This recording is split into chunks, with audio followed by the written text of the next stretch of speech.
ನಾವು ಮೈಸೂರೆಲ್ಲ ಬಂದಿದ್ದೀವಿ 5 kilowatt project ಮಾಡೋಕ್ಕೆ.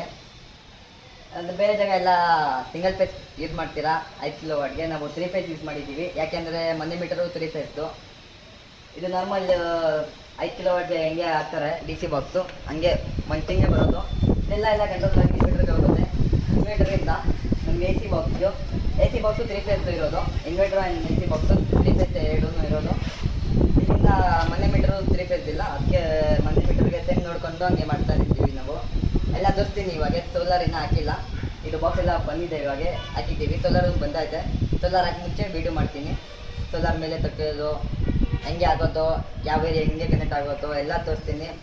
ನೀವು ಸೋಲಾರ್ ಕೆಲಸ ಮಾಡ್ತಾ ಇದ್ದರೆ ಬೇರೆಯವರು ಯಾರೋ ಇನ್ಸ್ಟಾಲೇಷನ್ನು ನಮ್ಮದು ವೀಡಿಯೋ ನೋಡ್ಕೊಳ್ಳಿ. ಬಂದಿದೆ ಇವಾಗ ಮೇಲೆ ಇದ್ದಕ್ಕೆ ಹಾಕ್ತಾ ಇರ್ಬೋದು. ಇವಾಗ ಎತ್ತೀವಿ ನಾವು, ನಮ್ಮ ಪಾರ್ಟ್ನರ್ ಏನಿದೆ ಇಲ್ಲಿ ಹೇಳು.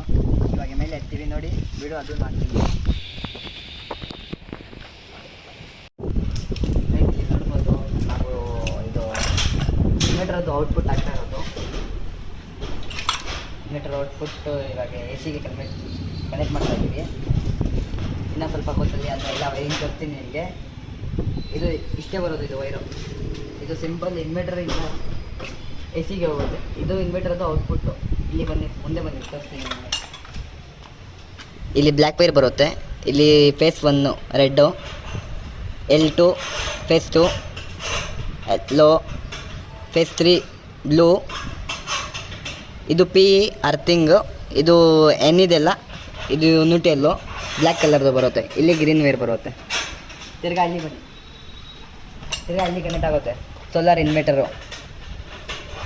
ಇಲ್ಲಿ ಹಂಗೆ 3 ಫೇಸ್ ಕನೆಕ್ಟ್ ಆಗುತ್ತೆ. ಇಲ್ಲಿ ನ್ಯೂಟ್ರಲ್ ಕನೆಕ್ಟ್ ಆಗುತ್ತೆ. ಅರ್ಥಿಂಗ್ ಬನ್ನಿ, ಇಲ್ಲಿ ಕನೆಕ್ಟ್ ಆಗುತ್ತೆ. ತಿರ್ಗಾ ಇಲ್ಲಿಂದ ಕೆಳಗಡೆ ಅರ್ಥಿಂಗ್ ಬರುತ್ತೆ, ನಮ್ಮದು ಮೇನ್ ಅರ್ಥಿಂಗು. ಇಲ್ಲಿ ಕನೆಕ್ಟ್ ಮಾಡಬೇಕು ನಾವು. ಆಮೇಲೆ ತಿರ್ಗಾ ಇಲ್ಲಿಂದ ಮೀಟರ್ಗೆ ಹೋಗುತ್ತೆ. ಗ್ರಿಡ್ ಇದೆಯಲ್ಲ, ಇಲ್ಲಿ ಕೆಳಗಡೆ ತೋರಿಸಿ ಸ್ವಲ್ಪ. ಗ್ರಿಡು ಇಲ್ಲಿಂದ ಕೆಳಗಡೆ ಹೋಗುತ್ತೆ. 3 ಫೇಸು 1 ನ್ಯೂಟ್ರಲ್ಲು.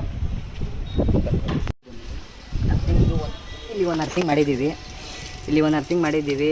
ಇನ್ನೂ 2 ಅರ್ಥಿಂಗು ಕಂಪಲ್ಸರಿ 3 ಅರ್ಥಿಂಗ್ ಬೇಕು. 2 ಅರ್ಥಿಂಗ್ ಮುಂಚೆನೇ ಇದೆ. 1 ಅರ್ಥಿಂಗ್ ಮಾಡಿದ್ದೀವಿ. ಆಗ್ತಾ ಇದೆ ನಮ್ಮ ಬ್ರದರ್ ಹಾಯ್ ಹೇಳಿ.